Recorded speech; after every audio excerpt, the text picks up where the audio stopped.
माननीय अध्यक्ष जी, आज मैं जम्मू कश्मीर पुनर्गठन संशोधन विधेयक 2023 और जम्मू कश्मीर आरक्षण संशोधन विधेयक 2023 इस पर इस सदन में जो बहस हुई है इसका जवाब देने के लिए मैं खड़ा हुआ। मुझे एक बात का आनंद भी है और हमारी संसदीय प्रणालिका के लिए अच्छा भी है कि किसी ने इस बिल के तत्व का विरोध नहीं किया है, इस बिल के हार्द का विरोध नहीं किया। मान्यवर, लगभग 6 घंटा चर्चा चली और कांग्रेस के श्री अमर सिंह से लेकर अधीर रंजन जी तक 29 वक्ताओं ने अपने अपने तरीके से विचार व्यक्त किए, मगर बिल के उद्देश्यों के साथ बाय एंड लार्ज सभी ने सहमति व्यक्त की। ये मैं सभी का धन्यवाद करना चाहता हूं।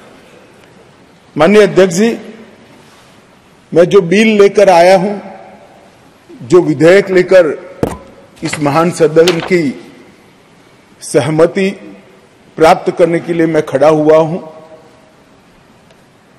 वो बिल 70 सालों से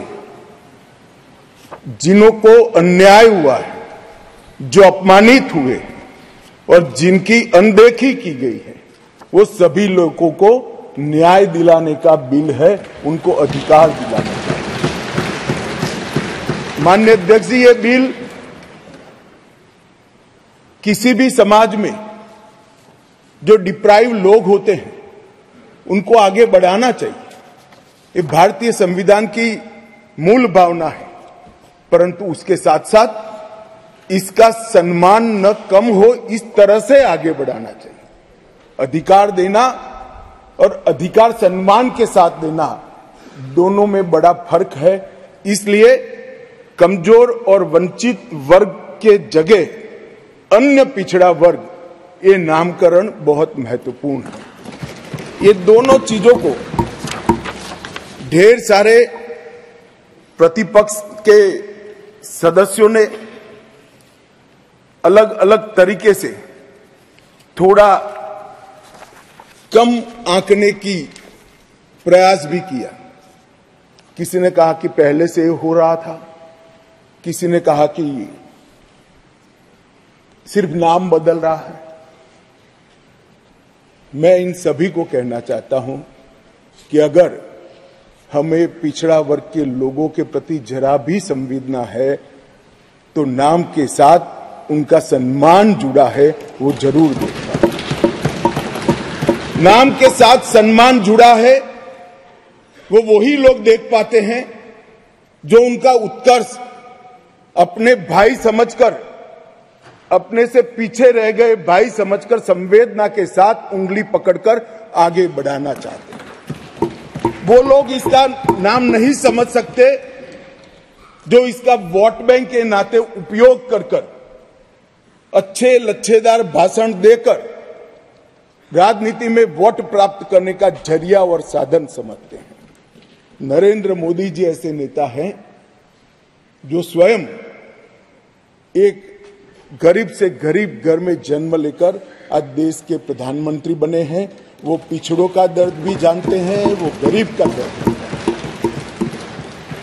और जब इनके आगे बढ़ाने की बात होती है तब कई बार तो मान्यवर मदद की जगह सम्मान के मायने बड़े होते हैं।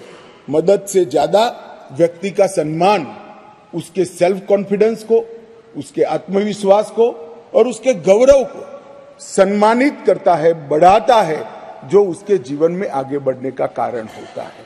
मैं इसलिए कह रहा हूं कि ढेर सारे सदस्यों के भाषण मैंने सुने भी है, पढ़े भी है मेरी चैम्बर में। ये भाव सिर्फ नाम बदलने से क्या होता है वो समझाने के लिए मैं कह रहा हूं। मान्यवर, आज जो बिल लेकर आया हूं, ये बिल के बारे में में मैं थोड़ी पृष्ठभूमि भी बताना चाहता हूं। जम्मू कश्मीर में हम सब जानते हैं, जब महाराजा हरि सिंह जी ने भारतीय संघ के साथ इनके विलय का निर्णय किया, उस वक्त से लेकर अब तक कई सारे उतार चढ़ाव हुए। 80 के दशक के बाद आतंकवाद का एक दौर भी आया और वो बड़ा भयावह दृश्य था। पीढ़ियों से, सदियों से जो लोग अपनी भूमि पर रहते थे, अपना देश समझकर रहते थे, अपनी जन्मभूमि समझकर रहते थे, वो मूल समेत उखड़ गए माने। और किसी ने इनकी केयर नहीं करी, इनकी चिंता भी नहीं करी, न इसको रोकने का प्रयास किया। और कई बार तो मान्यवर रोकने की जिनकी जिम्मेदारी थी वो इंग्लैंड में वैकेशन कर रहे थे, मैं नाम देना नहीं चाहता। और फिर कहते हमने कुर्बानी दी। आपकी कुर्बानी आंख माथों पर अगर दी है तो, मगर सटीक काम और सटीक उपाय और शक्ति के साथ वोट बैंक की राजनीति के बगैर उस वक्त उसको आतंकवाद को उगता हुआ खत्म करते तो आज उनको अपना प्रदेश छोड़ने की जरूरत ही नहीं पड़ती, ना मुझे बिल लेकर आज सदन के सामने आना पड़ता। मान्यवर, जब ये विस्थापित हुए तब देश के अन्य हिस्सों में, अपने ही देश में शरणार्थी बनकर उनको जाना पड़ा। दिल्ली, बेंगलुरु, पुणे, अहमदाबाद, चेन्नई, न जाने कहां कहां गए।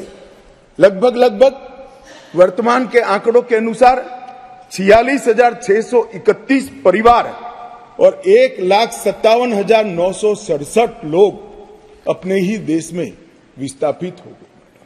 और इस तरह से विस्थापित हुए कि उनकी जड़ें ही अपने खुद के देश से, अपने खुद के प्रदेश से, अपने खुद के वतन से उखड़ कर रह गई।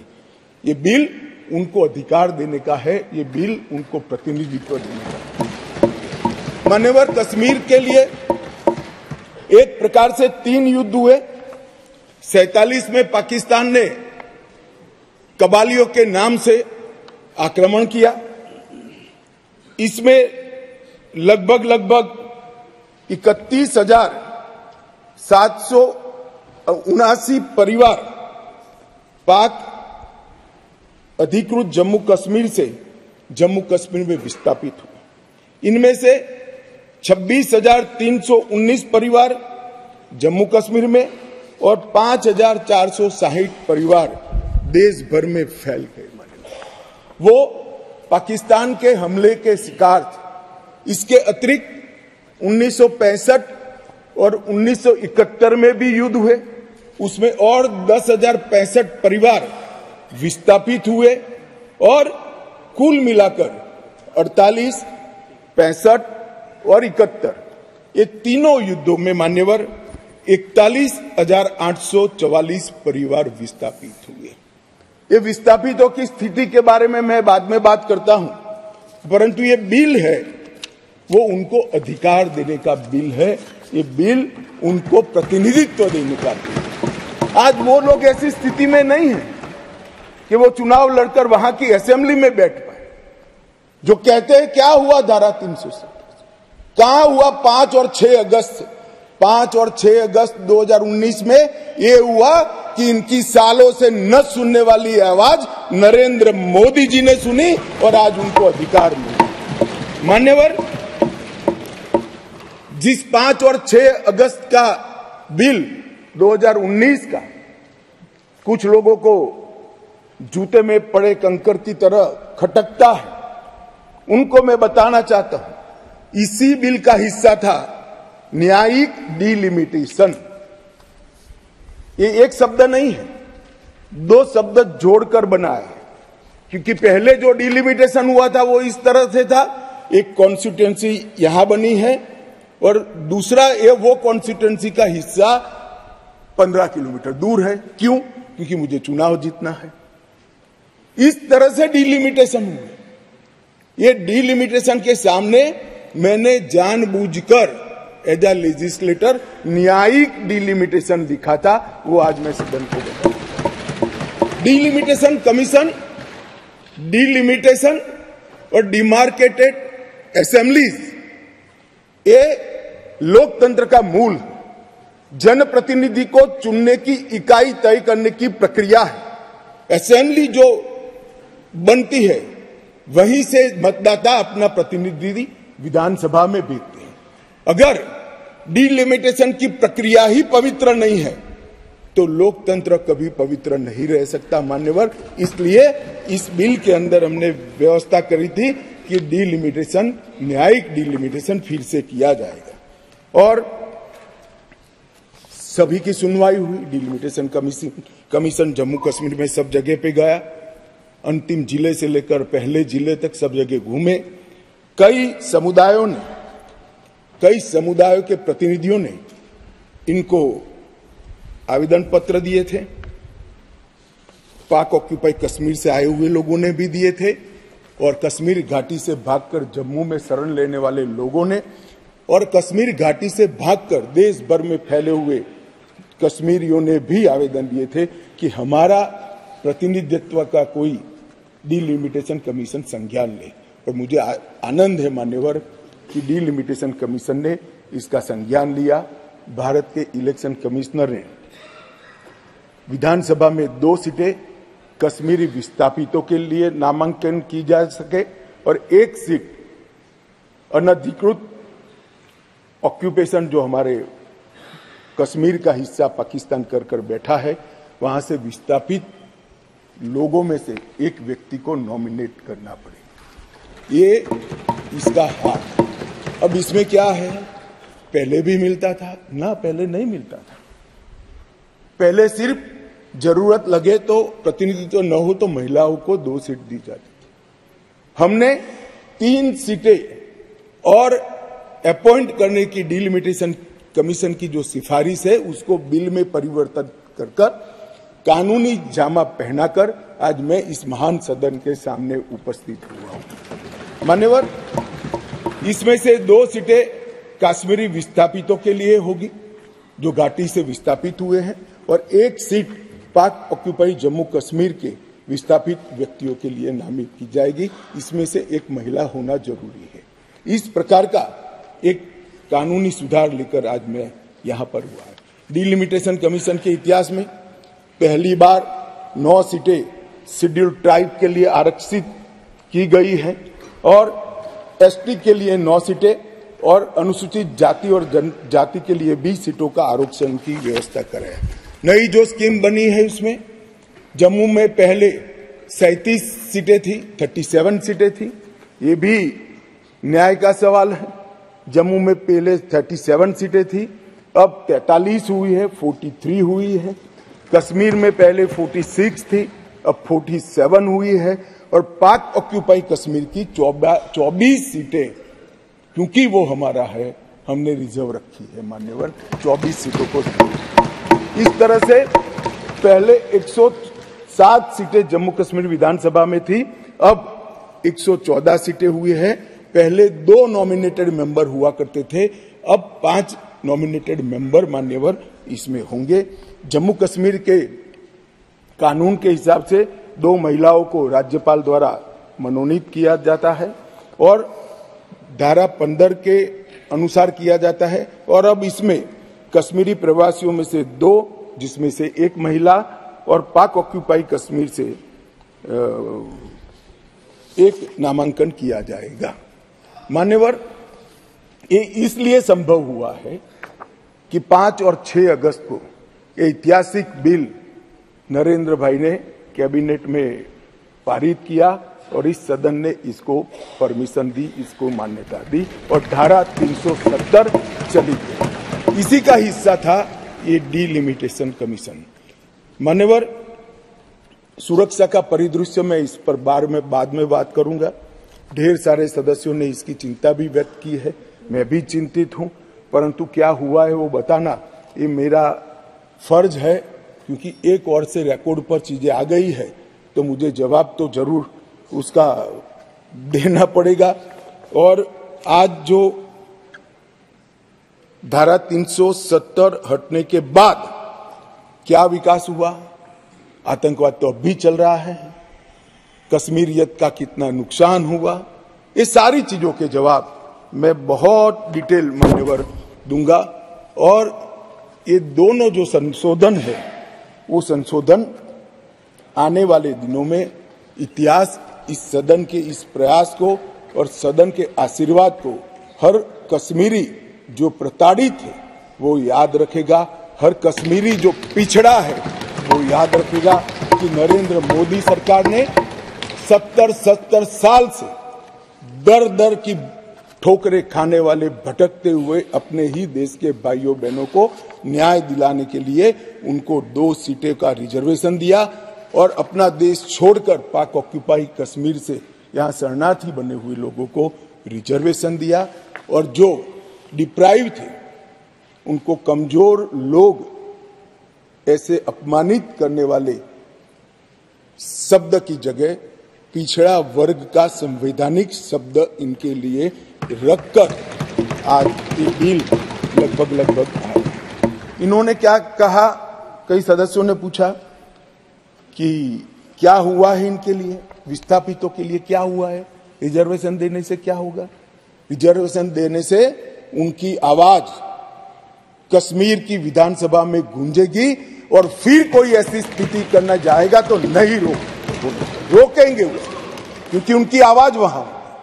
मान्यवर, इसके अलावे 5,675 कश्मीरी विस्थापित परिवार आज रोजगार पैकेज का फायदा उठा रहे हैं। ऐसे कर्मचारियों के लिए 6,000 फ्लैट बनाने का प्रोजेक्ट था जो नहीं समाप्त हुआ, 14 से शुरू हुआ, मगर अब राष्ट्रपति शासन डालने के बाद लगभग 880 फ्लैट्स बन गए हैं और उनको हैंडओवर करने की प्रक्रिया चालू है। इनकी ऑनलाइन शिकायत लेकर इसके निवारण का पोर्टल भी मान्यवर शुरू कर दिया गया है। और एक बहुत महत्वपूर्ण कानून, जो लोग कहते हैं, मैं कश्मीर के जो सांसद बैठे हैं उनको विशेष रूप से कहना चाहता हूं, क्या हुआ जो कहते हैं इनको बताना चाहता हूं। मान्यवर, जब आतंकवाद चालू हुआ, निशाना बनाकर सबको भगाना शुरू हुआ, घड़ियाली आंसू बहाने वाले तो मैंने बहुत देखे, शब्दों से अच्छे तरीके से सांत्वना देने वाले मैंने बहुत नेता देखे हैं, मगर नरेंद्र मोदी एकमात्र व्यक्ति ऐसा है जिन्होंने इनके आंसू साच अर्थ में पोंछने का काम किया। मान्यवर, उनकी पीड़ा का हम कल्पना नहीं कर सकते, जो करोड़ों रुपए का प्रॉपर्टी वहां छोड़कर जान बचाने के लिए कहीं बेंगलुरु, कहीं अहमदाबाद, कहीं दिल्ली, कहीं जम्मू में जाकर कैंप में रहे हैं, अपने स्तर से बहुत नीचे जीवन जी रहे हैं। इनकी पीड़ा की कल्पना हम नहीं कर सकते बाकी के देश के हिस्से में रहकर, मगर जब वहां से भागे वो करोड़ों रुपए की संपत्ति किसी ने कब्जा ली। कब्जा लेने के बाद कहा कि अब तुझे कुछ नहीं मिलेगा, मैं जो देता हूं वो ले लो। औने पौने दाम में करोड़ों रुपए की संपत्ति एक प्रकार से छीन ली गई और प्रशासन चुपचाप बैठा, कोई कदम नहीं उठाए।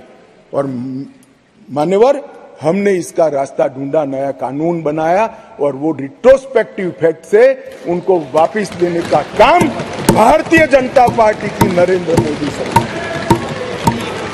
ये पूछते हैं क्या हुआ था वो भी बताया और अब क्या हुआ वो भी बताया।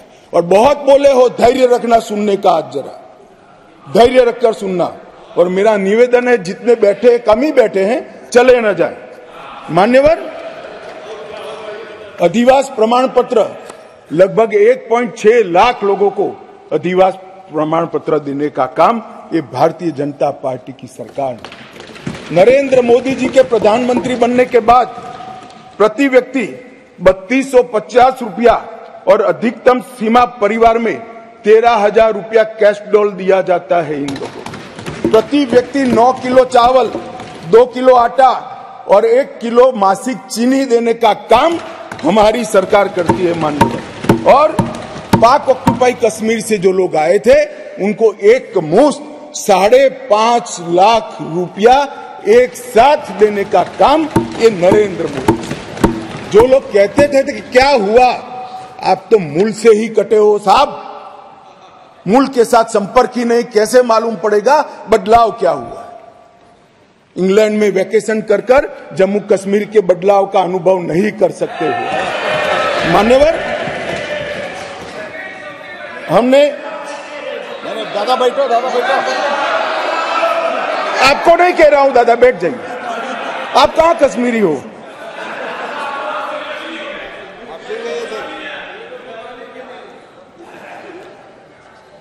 मान्यवर, एक बैकवर्ड क्लास कमीशन बनाया गया, बहुत सहभागिता का अप्रोच बैकवर्ड क्लास कमीशन ने लिया, हितधारकों के साथ कई दौर का बैठक के किया, 198 प्रतिनिधिमंडल और 16,000 लोगों को की सुनवाई हुई, 750 दिन ये प्रक्रिया चली, सभी 20 डिस्ट्रिक्ट में जाकर ये सुनवाई की गई और लगभग 26,000 से ज्यादा पोस्ट में मिली हुई लिखित अर्जियों को भी संज्ञान में ले लिया गया और जम्मू कश्मीर आरक्षण अधिनियम इसके अंदर सुधार करने का अभी जो आया है उसमें से एक मूल तत्व, बाकी के 2 बिल तो ST department, schedule tribe department और पिछड़ा वर्ग डिपार्टमेंट लेकर आएंगे, मगर अभी एक तत्वतः फेरफार किया है, बदलाव किया है। जो मसूदी साहब कहते थे कि पहले भी था, हाँ था, पहले था, परंतु कमजोर वर्गों के लिए था। इसकी जगह संवैधानिक नाम अन्य पिछड़ा वर्ग देकर उनका सम्मान करने का काम नरेंद्र मोदी जी। यहां कांग्रेस के ढेर सारे मित्र बैकवर्ड क्लास करते हैं। कुछ नेता होते हैं जिनको हाथ में कुछ लिखकर पकड़ा लो तो 6 महीने नया कागज ना आए तब वही बोलते रहे बैकवर्ड क्लासेस।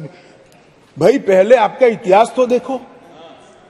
मान्यवर, मैं ऐतिहासिक सत्य के साथ इस सदन के अंदर स्टेटमेंट करने में झिझक नहीं रहा हूं कि बैकवर्ड क्लास का सबसे बड़ा विरोध और बैकवर्ड क्लास को रोकने का काम कोई एक पार्टी ने किया है तो कांग्रेस पार्टी ने किया है। मान्यवर, आज मैं पूछना चाहता हूं सदन के, पवित्र सदन के अंदर खड़े रहकर, पिछड़ा वर्ग आयोग को 70 साल से संवैधानिक मान्यता नहीं दी जाती थी। क्यों नहीं दी जाती थी? क्यों उनको सम्मान नहीं मिलता था? जबकि संविधान का मैंडेट था, मगर नहीं दिया गया। नरेंद्र मोदी जी ने इसको संवैधानिक मान्यता देने का। मैं आज पूछना चाहता हूं इस सदन के अंदर जो आम सभाओं में बैकवर्ड क्लास कर घूमते हैं, मैं फिर से कहता हूं उनको मालूम नहीं है इनकी पार्टी ने क्या किया है। किसने काका साहेब कालेकर कमीशन का रिपोर्ट रोक कर रखा, वो जवाब होना चाहिए। देश की जनता को मालूम पड़ना चाहिए। मंडल कमीशन के रिपोर्ट तक जब तक वो सत्ता के बाहर नहीं गए तब तक लागू नहीं हुआ, और बाद में लागू हुआ भी तो विपक्ष के नेता ए नाते स्वर्गीय राजीव गांधी ने इसका विरोध किया। मान्यवर, विरोध किया। और आज वो बैकवर्ड क्लास की बात कर रहे हैं। मान्यवर, वो लोग बैकवर्ड क्लास की बात कर रहे हैं। कभी भी सेंट्रल एडमिशन स्कीम के अंदर बैकवर्ड क्लास को रिजर्वेशन देने का काम कांग्रेस पार्टी ने कभी भी नहीं किया। केवल और केवल नरेंद्र मोदी जी के नेतृत्व में भारतीय जनता पार्टी ने किया। सैनिक स्कूलों में भी दिया जाता है, नीट के अंदर भी दिया जाता है, और सेंट्रल स्कूल्स के अंदर भी पिछड़ा वर्ग के बच्चों को सम्मान के साथ पढ़ने की व्यवस्था ये भारतीय जनता पार्टी की सरकार ने। मान्यवर, अब आप इनको बिठा दीजिए। मान्यवर,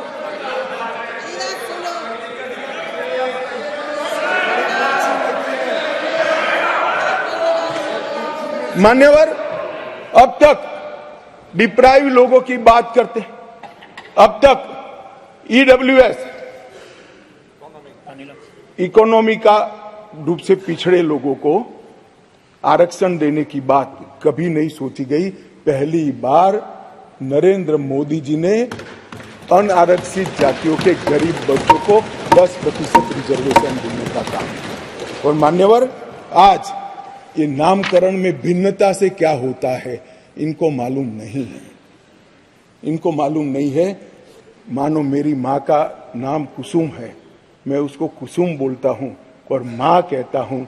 दोनों को बीच में कितना अंतर है वो माँ को ही मालूम पड़ता है और किसी को मालूम नहीं। नाम तो वही है, व्यक्ति वही है, मगर किस भाव से बुलाया जाता है। जब बच्चा माँ कहकर बुलाता है तो जो प्यार और स्नेह और वात्सल्य आता है वो माँ से ही आता है, नाम से नहीं आता है। मान्यवर ये नहीं समझ पाएंगे। ये भाषा का सुधार नहीं है, ये कंसेप्ट का सुझाव है, नजरिए का सुझाव है और देखने के दृष्टिकोण का सुझाव है जो नरेंद्र मोदी सरकार कर रही है।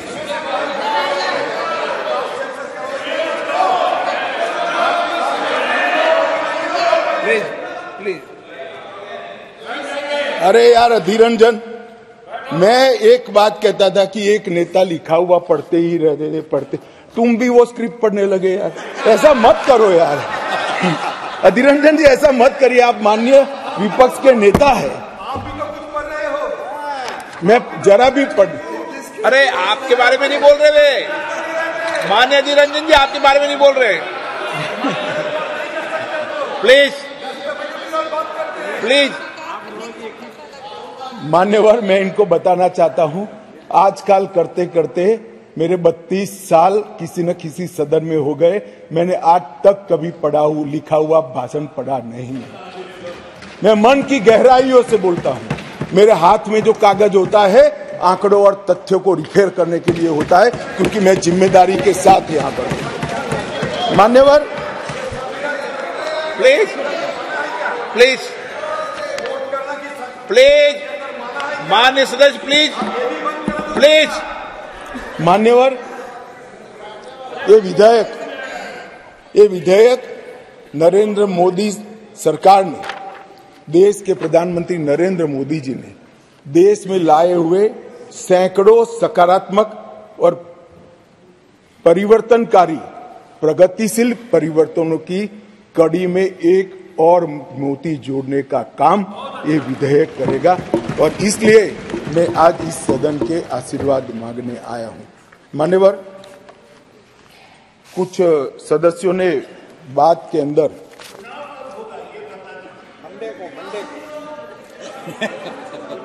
दादा धैर्य से सुनना पड़ेगा, अंत में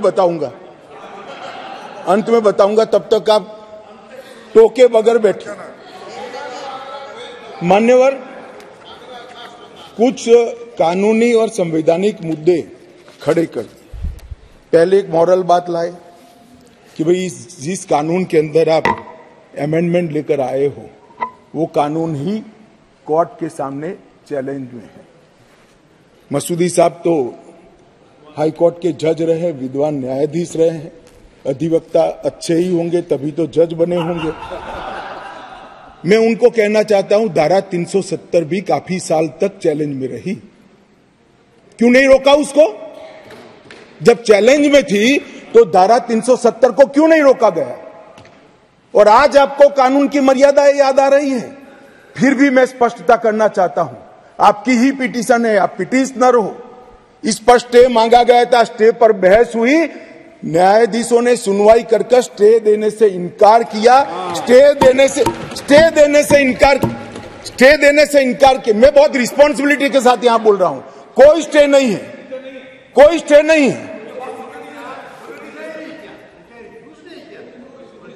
कहा कि हम समाज करेंगे, एडमिट किया, जो एडमिट खुद ही होता है कि नहीं, एडमिट होने से कुछ नहीं होता, स्टे करना पड़ता है, ऑर्डर में स्टे करना पड़ता है। मान्यवर, जब तक आप तो जज रहे साहब, ऊपर वाले से तो डरिए, फारूक साहब से इतना मत डरिए। मान्यवर, पिटीशन एडमिट होने से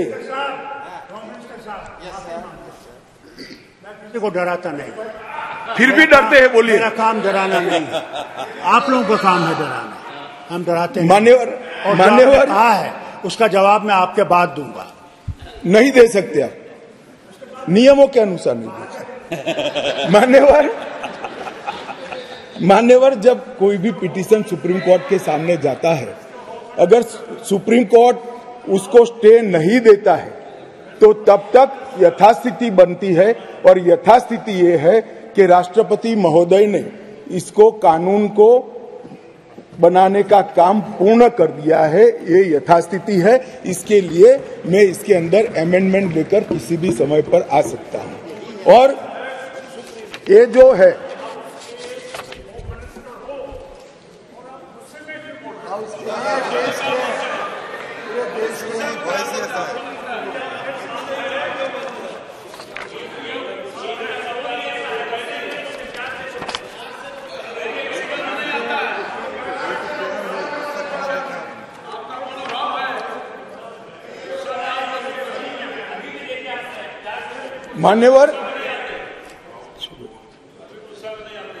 मान्यवर उसके बाद कहा गया मनीष तिवारी जी के द्वारा कि अनुच्छेद 3 में कहीं पर भी यूटी का प्रावधान नहीं है। अब मैं मान्यवर कोई कंफ्यूजन नहीं रहना चाहिए, बहुत बड़ी बात माननीय सदस्य ने करी है। मैं अनुच्छेद 3 इस सदन में पढ़ना चाहता हूं। नए राज्यों का निर्माण और वर्तमान राज्यों के क्षेत्रों, सीमाओं या नामों में परिवर्तन, ये अनुच्छेद का मूल चीज है।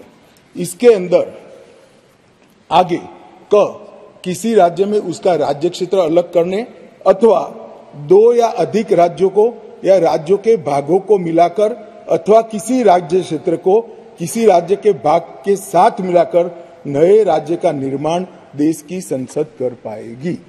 अब इन्होंने कहा यूटी नहीं है, यूटी का इसमें प्रोविजन नहीं है, मगर शायद उन्होंने पूरा पढ़ा नहीं या जानबूझकर आगे उन्होंने सदन को बताया नहीं। इसी के नीचे आर्टिकल 3 के नीचे ही स्पष्टीकरण है।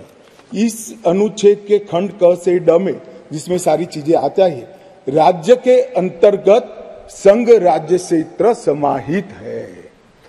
तो वहां पर राज्य मीन्स संघ राज्य क्षेत्र अपने आप हो जाता है। तो ये इनको मैं मनीष जी को थोड़ा स्पष्टता करना चाहता हूं कि इतना बड़ा गैरकानूनी काम कम से कम नरेंद्र मोदी सरकार नहीं कर सकती। ये कोई इंदिरा गांधी की सरकार नहीं है जो इस प्रकार के कानून लेकर आए। भाई अभी बहस नहीं हो सकती, बाद में मैं आपको सवाल, मैं बाद में आपको मौका दूंगा क्वेश्चन पूछने का। अभी बैठ जाइए, मैं बाद में आपको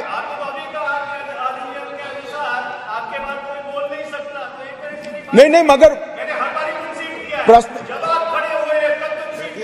देखिए मनीष जी, मैं प्रश्न ले सकता हूं। मैं महोदय को अभी कहता हूं, बाद में मनीष जी का प्रश्न।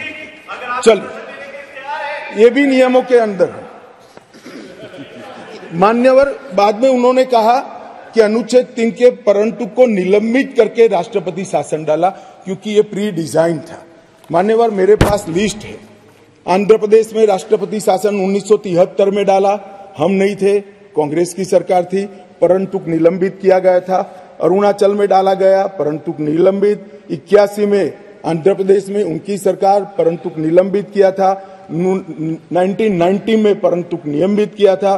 बिहार 1969 कांग्रेस सरकार, परंतु निलंबित किया था। 72 परंतु निलंबित किया था।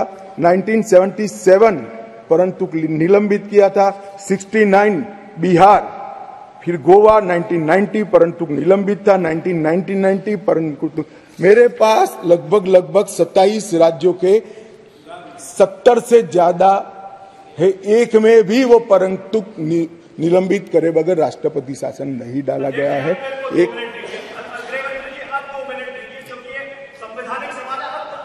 एक मिनट मानिए, ऐसे टाइम तो मैं दूंगा ना, प्लीज।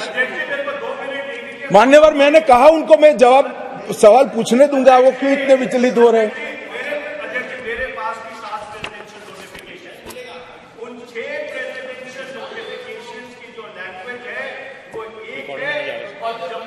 के प्रेसिडेंशियल नोटिफिकेशन की लैंग्वेज अलग है। मैं आपको अभी डेमोन्स्ट्रेट कर सकता हूं, मैं अभी बढ़ के सुनाता हूं, मैं अभी बढ़ के सुनाता हूं। एक पर बहस ही नहीं है, लैंग्वेज क्या है? इस बहस इस पर है कि अनुच्छेद 3 के परंतु को, जिसमें असेंबली का पावर यहां पर आता है, उसको निलंबित किया गया है या नहीं किया। एक लिमिटेड क्वेश्चन पर हम है, कहां ये बात ही खड़ी होती है? नो। माननीय अध्यक्ष जी, मुझे संरक्षण दीजिए, ऐसे नहीं हो सकता बिल का जवाब। नो माननीय गृहमंत्री जी, आपका रिकॉर्ड भी नहीं जा रहा है इससे। माननीय गृहमंत्री जी, मान्यवर, आप प्लीज मुझे व्यवस्था दीजिए, ऐसे बिल का जवाब नहीं दिया जा सकता, ऐसे महत्वपूर्ण बिल का। एक मिनट। नो माननीय, मैंने आपको कहा आपको सवाल पूछने का मौका दूंगा, प्लीज। माननीय गृहमंत्री जी,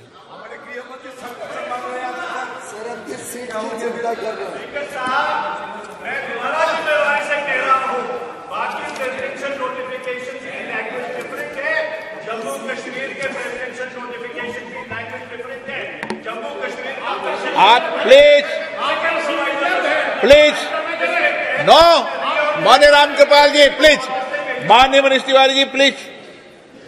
मान्यवर, ढेर सारे सदस्यों ने जम्मू कश्मीर में आतंकवाद की चिंता का जिक्र किया। वो चिंतित भी थे, अच्छी बात है, चिंता हो रही है, होनी भी चाहिए, सभी को होनी चाहिए।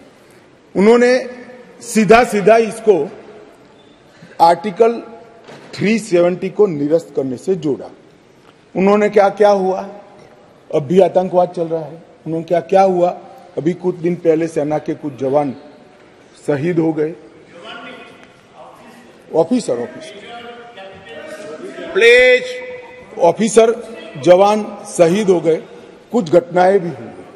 मान्यवर, किसी ने भी नहीं कहा था कि आर्टिकल 370 जाने के बाद कश्मीर में आतंकवाद समाप्त हो जाएगा।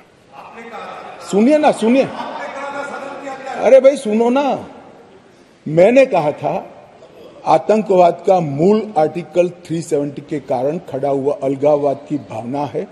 आर्टिकल 370 जाने से अलगाववाद में बहुत बड़ी कमी आने वाली है और इसके कारण आतंकवादी भावनाओं में कमी आएगी। रिकॉर्ड की बात है भाई अधीररंजन जी। अब मैं बताता हूं मान्यवर, 1994 से 2004, इसमें शासन पर मैं नहीं जा रहा, कालखंड बोल रहा हूं, कई शासन आए हैं। टोटल आतंकवाद की कुल घटनाएं 40,164 हुई। छोटी छोटी घटनाएं भी है, कुछ बड़ी भी है। 2004 से 14 मनमोहन सिंह सोनिया जी के शासन का समय, आतंकवाद की घटनाएं 7,217 हुई, 7,270। और नरेंद्र मोदी सरकार में 14 से 23 तक सिर्फ 2,000 हुई, 70% की कमी आई है। और मैं थोड़ा और एक्सप्लेन करना मांगता हूं कि ये जो 2,197 आई है, इसमें से एक घटना का जिक्र है। 65% घटनाएं पुलिस की गई कार्यवाही के कारण अकर हुई है। मतलब कोई जगह पे सूचना मिलती है कि आतंकवादी छिपा है, पुलिस इस पर हमला करती है तो भी वो आतंकवादी मुठभेड़ मानी जाती है। इस प्रकार की 70% कमी आई है 2004 से 14 में और 14 से 23 में। नागरिकों के मृत्यु के अंदर 72% की कमी आई है और सिक्योरिटी फोर्सेस के मृत्यु के अंदर 59% की कमी नरेंद्र मोदी सरकार में। इसलिए मैं कहता हूं, मैं ठीक ही कहता था, अलगाववाद की भावना का मूल, उसका उद्भव स्थान आर्टिकल 370 है, वो जाएगा। अलगाववाद की भावना भी over a period of time खत्म होगी और आतंकवाद भी खत्म। और कल पथराव की बात करते, मैंने 2 साल लिए हैं साहब। 2010 2654 पथराव की घटनाएं हुई थी 2010 में। 2023 में 0, एक भी पथराववाद की घटना।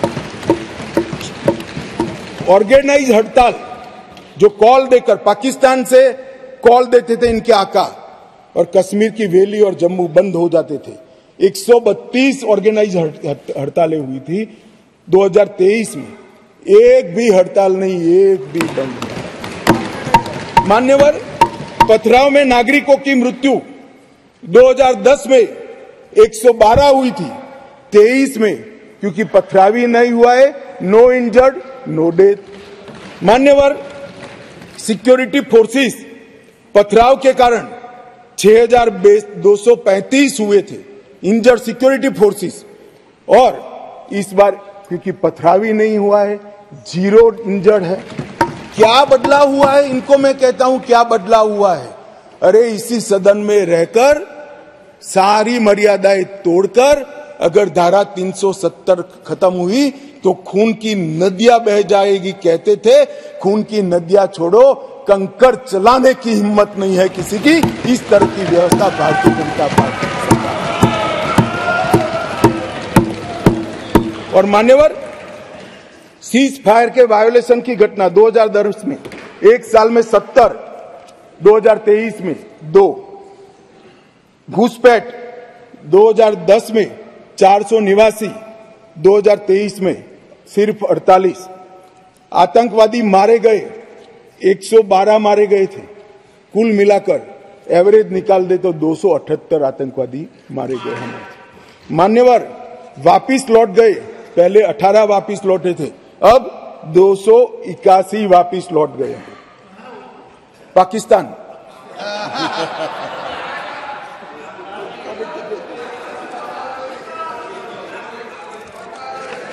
मान्यवर, और वो ऐसे ही नहीं हुआ है। जम्मू कश्मीर की लोगों की सुरक्षा और इनके जीवन की क्वालिटी सुधारने के लिए नरेंद्र मोदी जी के नेतृत्व में भाजपा सरकार ने अथक परिश्रम किया है। मान्यवर, गृह मंत्रालय हर माह यहां पर सिक्योरिटी रिव्यू करता है और हर 3 माह में मैं वहां जाकर सिक्योरिटी रिव्यू करता हूं। मान्यवर, एक 0 टेरर प्लान बनाया गया है जिसको हमने इम्प्लीमेंटेशन में लाया है। 3 साल से वो प्लान एक्शन में है। मुझे पूरा भरोसा है मान्यवर कि 24 के बाद फिर से मोदी जी आने वाले हैं। 26 आते आते 0 टेरर प्लान 100% इम्प्लीमेंट होगा। मान्यवर, इसके साथ साथ कंप्लीट एरिया डोमिनेशन का प्लान बनाया है, वो भी 2026 तक समाप्त हो जाएगा। और पहले सिर्फ टेररिस्टों को मारते थे, हमने इसकी इकोसिस्टम को खत्म किया है। इसके साथ साथ टेरर फाइनेंस पर इकोसिस्टम को खत्म करने के लिए केस किए। एनआईए ने 32 केस किए, जिसमें कुछ पार्टियां बड़ा अरण्य रुदन कर रही है, हाय तौबा कर रही है। क्यों केस हो रहे हैं? क्यों इसलिए केस हो रहे हैं कि पाकिस्तान से पैसा आ रहा है, ये परमिटेड नहीं है, ये नरेंद्र मोदी सरकार है, ये नहीं चाहिए। एनआईए द्वारा 32 केस हुए, एसआईए द्वारा 51 केस हुए, 83 केस टेरर फंडिंग और फाइनेंस के हुए हैं। लगभग 229 अरेस्ट हुए हैं। 150 करोड़ की मूल्य की 57 प्रॉपर्टी को सीज कर नीलामी के लिए कोर्ट के सामने दस्तावेज रख दिए गए और 134 बैंक अकाउंट सील किए, जिसमें 122 करोड़ रुपया सीज हुआ है और 5.5 करोड़ रुपया कैश हुई है। और मान्यवर कहते थे क्या फर्क पड़ा है? अब्दुल्ला साहब बैठे थे। अब्दुल्ला साहब, आप जब मुख्यमंत्री पद छोड़े तब से लेकर मोदी जी प्रधानमंत्री बने तब तक 19 तक जम्मू कश्मीर में थिएटर नहीं चलते थे। पूरे देश को मालूम ही नहीं है, जम्मू कश्मीर में थिएटर नहीं चलते थे। धारा 370 खत्म होने के बाद 2021 में जम्मू कश्मीर में पहला थिएटर शुरू हुआ। 30 साल के बाद क्या परिवर्तन हुआ है पूछते हैं, इसलिए मैं कह रहा हूं कि ये परिवर्तन हुआ है। श्रीनगर में एक मल्टीप्लेक्स बना, पुलवामा, शोपिया, बारामूला, हंदवाड़ा 4 नए थिएटर खुले। 100 से अधिक फिल्मों की शूटिंग शुरू हो गई। जो फारूक साहब ने अंतिम देखा होगा, बाद में नहीं देखा होगा किसी ने, अब शूटिंग शुरू हो गई है। और लगभग 100 मूवी थिएटरों के लिए बैंक लोन के प्रस्ताव आज बैंक में पेंडिंग। ये मान्यवर इंडिकेटर है, थिएटर खोलने की स्थिति ही नहीं थी। क्यों बंद करने पड़े थे मुझे बताओ ना। ऐसा तो है नहीं कि जम्मू कश्मीर में कोई थिएटर पिक्चर देखना नहीं चाहता है, आराम से देखे जाते थे, मगर बंद करने पड़े थे। मान्यवर, लगभग कहते थे कि क्या हुआ था कि 370 खत्म करना पड़ा। 45,000 लोगों की मृत्यु हुई है। और मैं मानता हूं ये 45,000 लोगों की मृत्यु की जिम्मेदार ये धारा 370 थी जो नरेंद्र मोदी ने उखाड़ कर फेंक दिया। मान्यवर, ढेर सारे परिवर्तन जो पूछते हैं क्या हुआ क्या हुआ क्या हुआ, मैं इसका जवाब देने के लिए खड़ा हूं। मान्यवर, जम्मू कश्मीर और लद्दाख को पहले एक अलग संविधान, अलग ध्वज और एक जमाने में अलग राजधानी, दो राजधानियां हुआ करती थी। श्यामा प्रसाद मुखर्जी ने जिस उद्देश्य के लिए जान दी थी, कुछ सदस्यों ने इसको पॉलिटिकल नारा कहा। ये पॉलिटिकल नारा नहीं है, ये देश की इच्छा थी। इस देश में 2 संविधान न हो, 2 प्रधानमंत्री न हो और 2 झंडे न हो।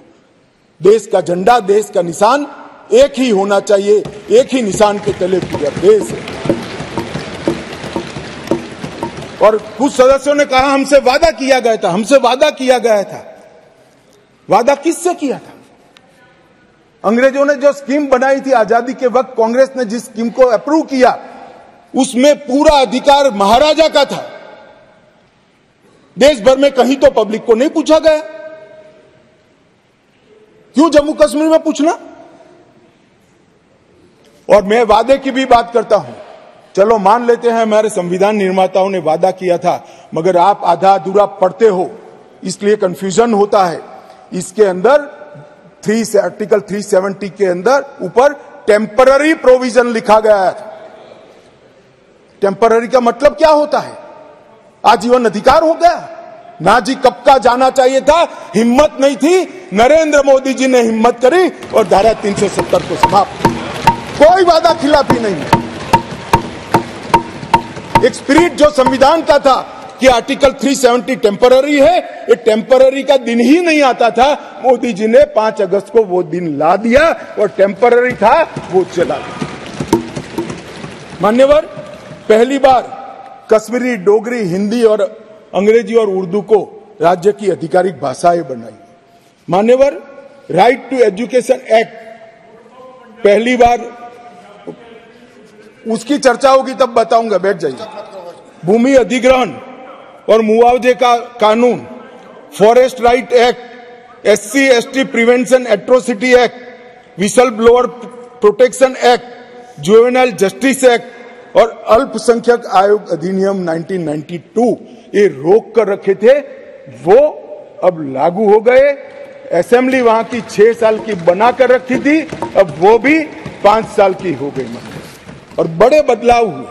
मान्यवर, मैं आज कहना चाहता हूं, हम भी गए थे लाल चौक पर तिरंगा फहराने के लिए, रोक दिया था मोदी जी और हमारे उस वक्त के अध्यक्ष मुरली मनोहर जी गए और लाल चौक में तिरंगा फहराया था। मान्यवर, तिरंगा फहराने के लिए जद्दोजहद करनी पड़ती थी। आज हर घर तिरंगा, घाटी का एक भी घर ऐसा नहीं था जहां पर तिरंगा न फहरा। मान्यवर, ये बदलाव आज लाल चौक में सारे धर्म के त्योहारों को रंग चंग के साथ मनाया जाता है और सारे धर्म के लोग पार्टिसिपेट करते हैं। बंधारण, संविधान की स्पिरिट को अब नीचे उतारा गया है। ये जो पूछते हैं क्या हुआ क्या हुआ क्या हुआ, मैं उनको जवाब देना चाहता हूं। मान्यवर, मैं उनको जवाब देना चाहता हूं, जब आर्टिकल 370 गया उसके पहले GSDP 1 लाख करोड़ था, सिर्फ 1 लाख करोड़। आज 2,27,927 करोड़ GSDP, सिर्फ 5 साल में डबल। रोजगारी ढेर सारी बढ़ी। पहले 94 डिग्री कॉलेज थे मसूदी साहब, अब 147 हो गई। IIT, IIM और 2 एम्स।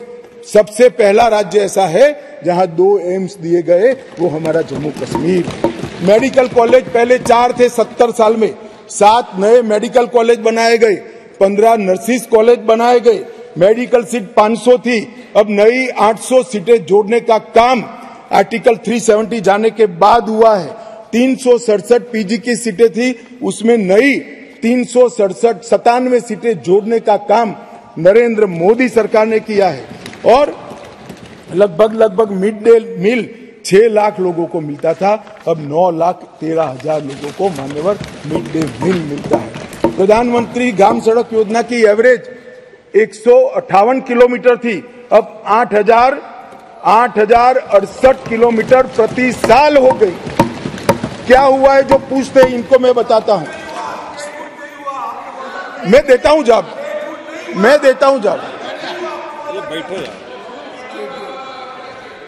मान्यवर, स्मार्ट सिटी मिशन पहले था ही नहीं, अब 173 काम हुए हैं।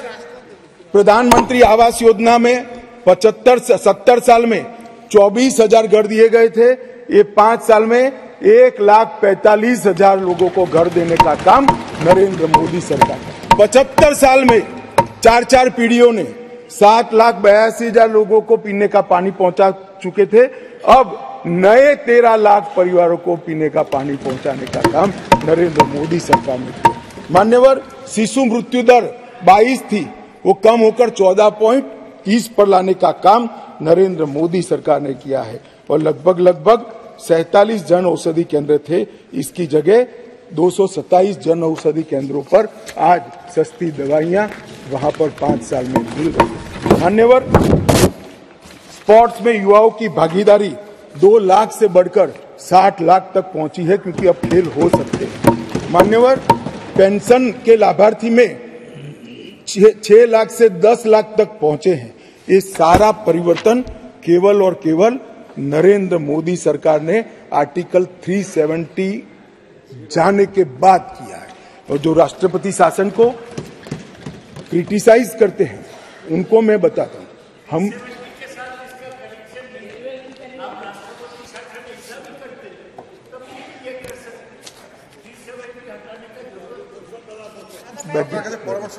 दादा, आप कई बार बंगाल में पहुंच जाते हो, यहां बैठे हुए।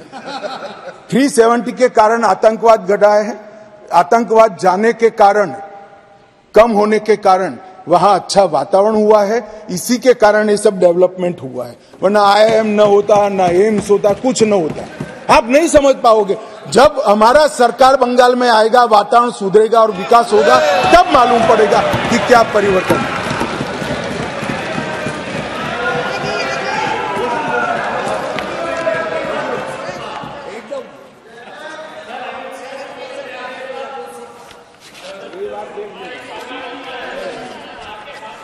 मान्यवर, प्रेमचंद्रन जी ने यहां से किसी सदस्य ने कहा, एक शब्द प्रयोग पर बहुत बड़ी आपत्ति की। मैं वो शब्द प्रयोग की अनुमोदन करने के लिए आज मेरी बात कहना चाहता हूं। मैं वो शब्द प्रयोग को सपोर्ट करना चाहता हूं। वो शब्द प्रयोग था नेहरूवियन ब्लंडर। नेहरू के समय में जो ब्लंडर हुआ था, इसके कारण कश्मीर को भुगतना पड़ा। मैं मान्यवर इस सदन में खड़ा रहकर आपके आसन के सामने जिम्मेदारी के साथ कहता हूं कि 2 बड़ी गलतियां जो पंडित जवाहरलाल नेहरू के प्रधानमंत्री काल में हुई, उनके लिए गए निर्णयों से हुई। इसके कारण सालों तक कश्मीर ने सहन करना पड़ा। एक सबसे बड़ी गलती, जब हमारी सेना जीत रही थी, पंजाब का एरिया आते ही सीज फायर कर दिया गया और पाक ऑक्यूपाई कश्मीर का जन्म हुआ। अगर सीज फायर 3 दिन लेट होता तो पाक ऑक्यूपाई कश्मीर आज भारत का हिस्सा।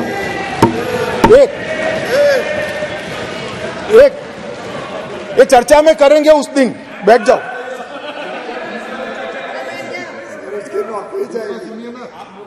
चर्चा है ना पूरा दिन। मान्यवर, और दूसरा,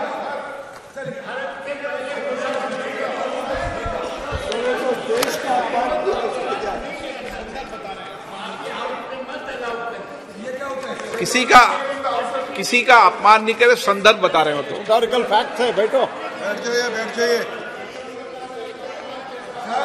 उस समय हमारे देश में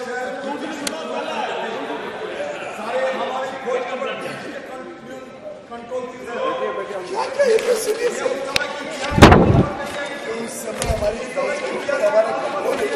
नहीं तो आपको कैसे मालूम हुआ इस वक्त का? मान्यवर, अभी तो एक ही का है, दूसरा तो सुने। उसका कंट्रोल नहीं था। बैठ जाओ। आजादी की लड़ाई में आप कहाँ थे? क्या आपको पता चलेगी? मेरा जन्म नहीं हुआ था।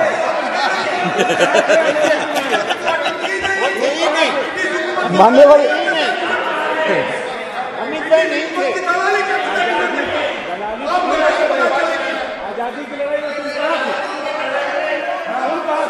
अरे तो माननीय गृह मंत्री जी ने, एक मिनट प्लीज दादा, माननीय गृह मंत्री जी ने ऑफिशियल स्टेटमेंट दे दिया था कि आजादी की लड़ाई के समय का पूरा स्टेटमेंट पोल में दे दिया, अभी फिर दे देंगे। बेटा सुनो, आप बता दो साहब इनको एक बार।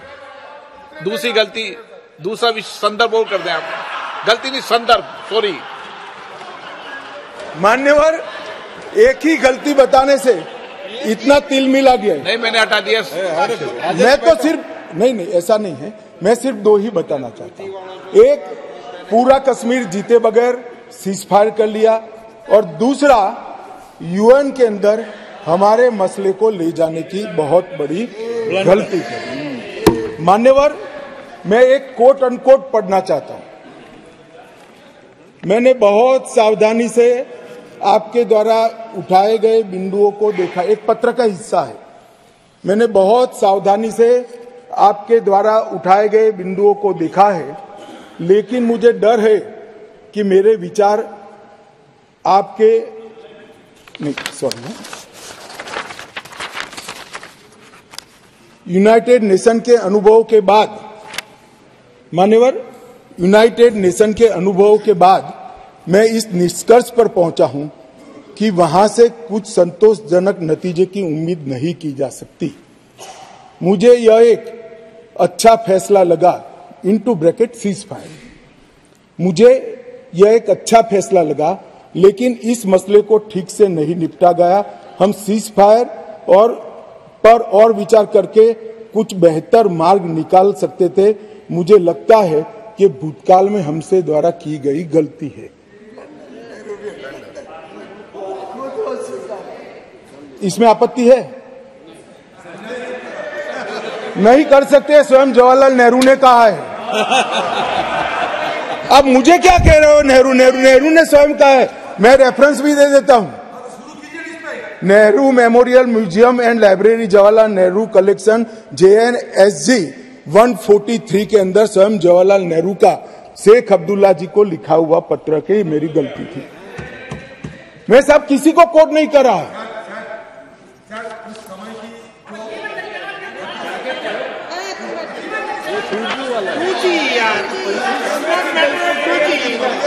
ये कम्युनिकेशन का मसला नहीं है।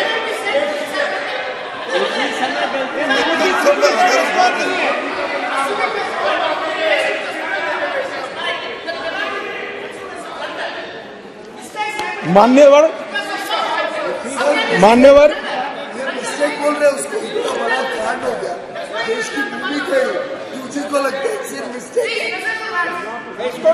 मान्यवर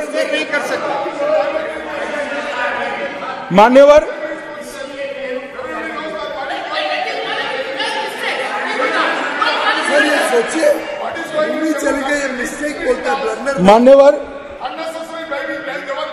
अरे यार, ये नेहरू जी ने लिखा है, सूरज समझते नहीं हो? अनुवाद हो रहा है या नहीं हो रहा है अंदर?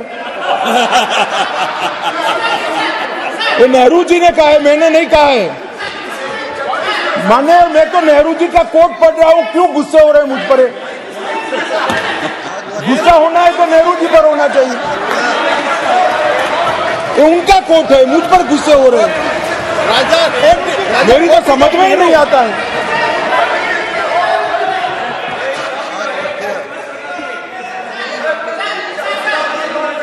मान्यवर, ये खामखा मुझ पर गुस्से हो रहे हैं।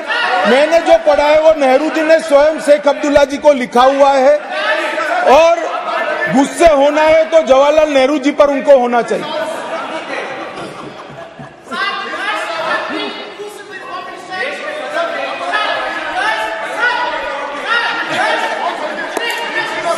क्या हो रहा है इधर क्या हो रहा है? बैठिए प्लीज, बैठिए प्लीज, आप भी बैठिए, आप भी बैठिए। माननीय गृह मंत्री जी, सबका झगड़ा निपट ले, जे राजा बोलेगा या गोगोई बोलेगा, कौन सा जी बोलेगा वो निपट ले, फिर उनको अनुमति देना।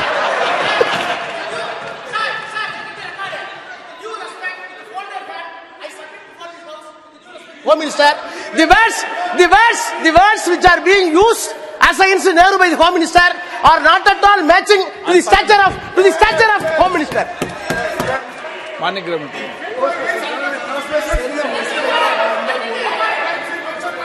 ओके,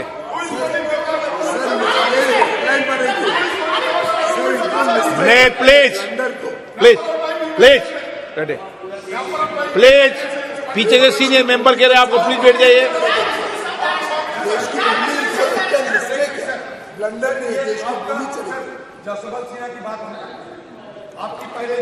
आपने बोल लिया था ना रक्षा जी का विषय, ऐसे नहीं होता है जवाब।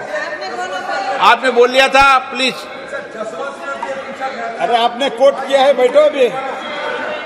माननीय गृह मंत्री जी, आपका रिकॉर्ड में जा रहा, बाकी रिकॉर्ड में जा रहा। मान्यवर, उस वक्त जब यूएन में मामला भेजना था तब भी निर्णय बहुत आनन फानन में लिया गया। मामले को संयुक्त राष्ट्र चार्टर के अनुच्छेद 35 की जगह 51 के तहत ले जाना चाहिए था। मेरा तो मत है ले जाना ही नहीं चाहिए, मगर ले जाना था तो 51 के तहत ले जाना चाहिए था। इसकी जगह 35 पर ले गए। वो भी कई लोगों ने रिकॉर्ड पर सलाह देने के बावजूद भी निर्णय कर दिया गया कि अनुच्छेद 35 के तहत ले जाएंगे। और कुछ लोगों को मेरी भाषा, मैं क्या कर सकता हूं, मैं तो इस देश की भाषा बोलता हूं। मतलब इस देश की भाषा तमिल भी है, हिंदी भी है, बंगाली भी है, मराठी भी है, तेलुगु भी है, कन्नड़ भी है, तो गुजराती भी कोई बोल सकता है। आप तमिल में भी बोल सकते हो, मगर मैं हिंदी में बोलता हूं। आप अनुवाद ध्यान से सुनते नहीं हो। मैंने जो कुछ पढ़ा वो जवाहरलाल नेहरू जी ने लिखा है, और नेहरू जी ने उसको थोड़ा कम कर किया है कि ये मेरी मिस्टेक थी। मिस्टेक नहीं थी, ब्लंडर था। इस देश की इतनी जमीन चली गई, इस देश की इतनी भूमि चली गई, वो ब्लंडर था, ऐतिहासिक ब्लंडर था।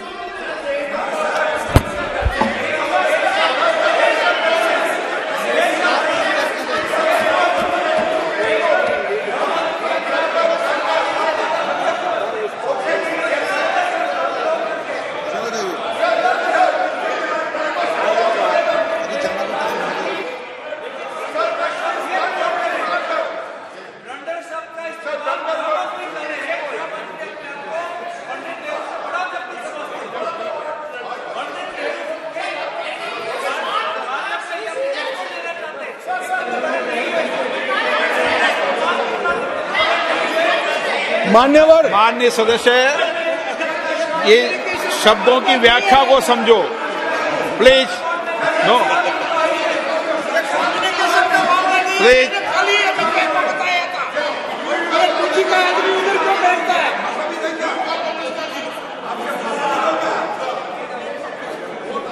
मान्यवर,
माइक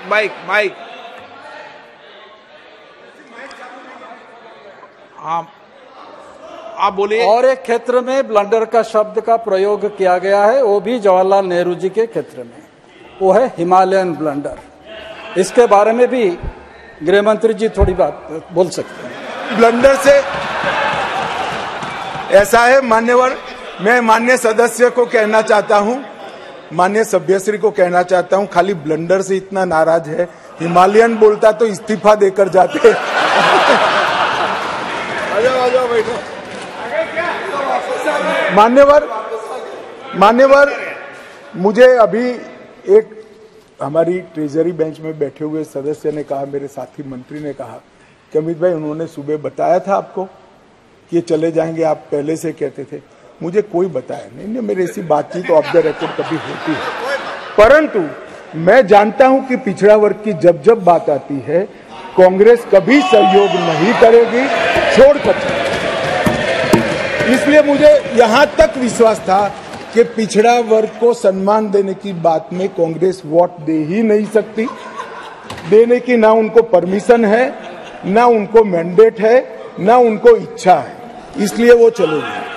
माननीय प्रधानमंत्री जी ने 2014 में 80,000 करोड़ की लागत से 63 परियोजना जो अब तक 70 साल तक कश्मीर को इग्नोर किया गया और समग्रता से कश्मीर के विकास के लिए बिजली, इंफ्रास्ट्रक्चर के प्रोजेक्ट, इरिगेशन, एजुकेशन, मेडिकल सुविधाएं, ये सभी चीजों को समाहित करती हुई 63 परियोजना 80,000 करोड़ की लागत से बनाई।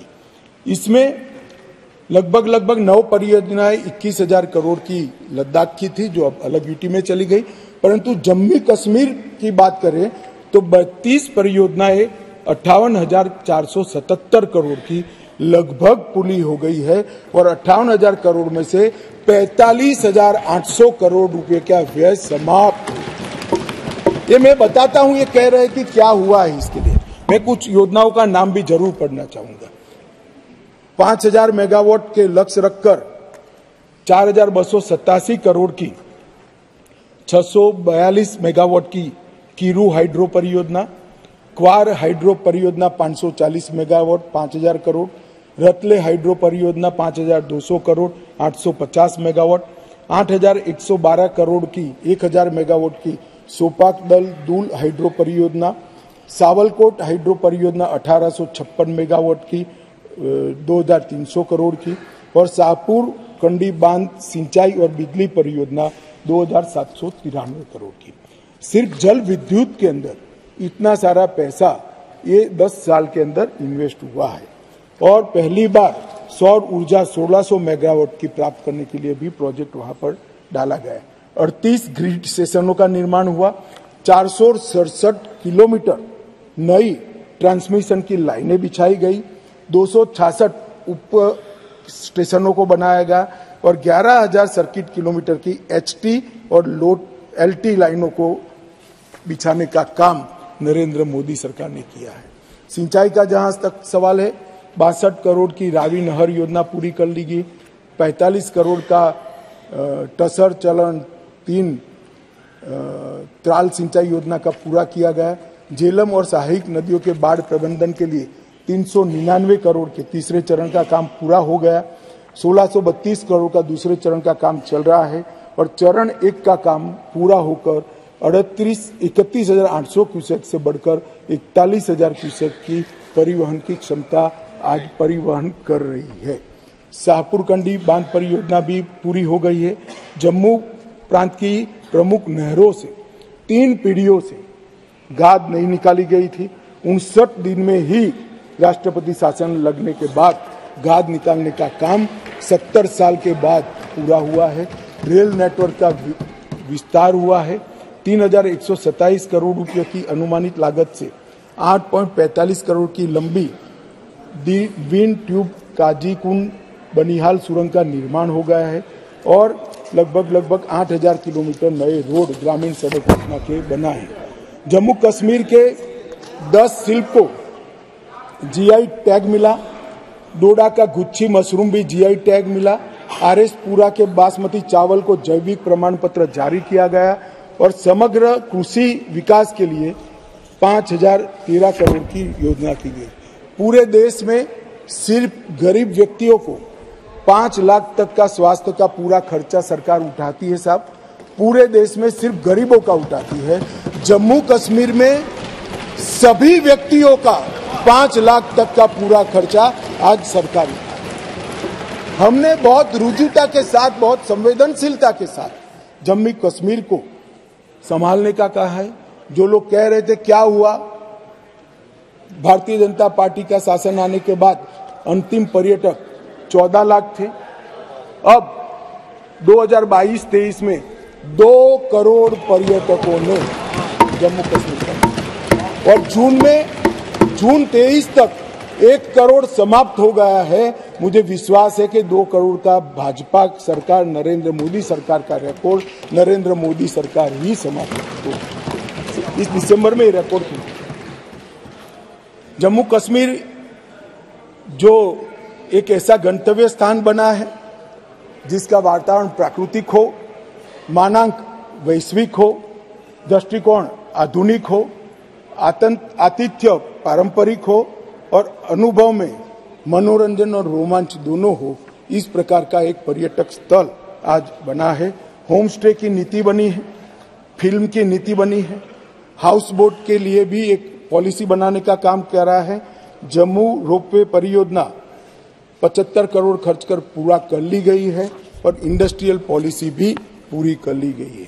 और मैंने फिर से, आप फारूक साहब आए इसलिए फिर से कहना चाहता हूं कि पूरे देश भर में गरीबों को ही 5 लाख रुपया का स्वास्थ्य का पूरा खर्चा नरेंद्र मोदी सरकार उठाती है। जम्मू कश्मीर में सभी लोगों का 5 लाख।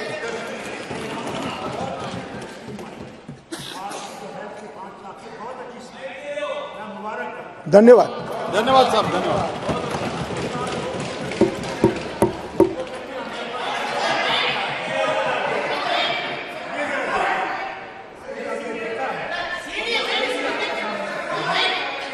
अरे राजा एक टेली कम्युनिकेशन का नहीं है यार, कश्मीर का है, काहे को खड़े हो जाते हैं।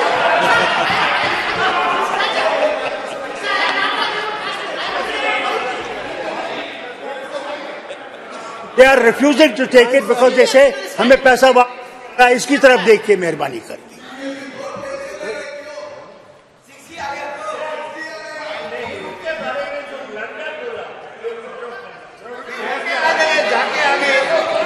मान्यवर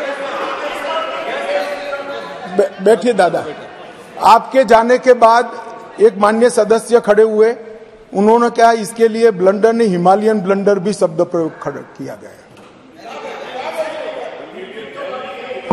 मान्यवर अंत में मैं जो बिल लेकर आया हूं,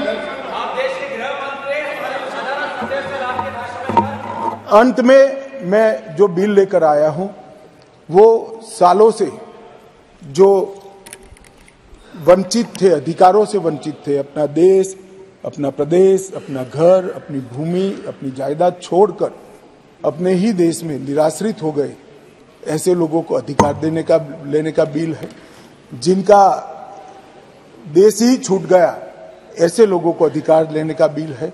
और जो वर्षों से सम्मान से वंचित थे, ऐसे पिछड़ा वर्ग के लोगों को संवैधानिक शब्द अन्य पिछड़ा वर्ग से सम्मानित करने का ये बिल है। मैं अतः सदन से निवेदन करना चाहता हूं कि मेरी पार्टी का आप जरूर विरोध करिए, प्रधानमंत्री जी की नीतियों का भी करिए, मेरा व्यक्तिगत तौर पर भी करिए, मगर बिल का उद्देश्य बहुत पवित्र है। कम से कम पिछड़ा वर्ग के लोग और हमारे विस्थापित हैं, उनकी ओर देखते हुए आप समर्थन करिए और उसको सर्वानुमत से पास करिए।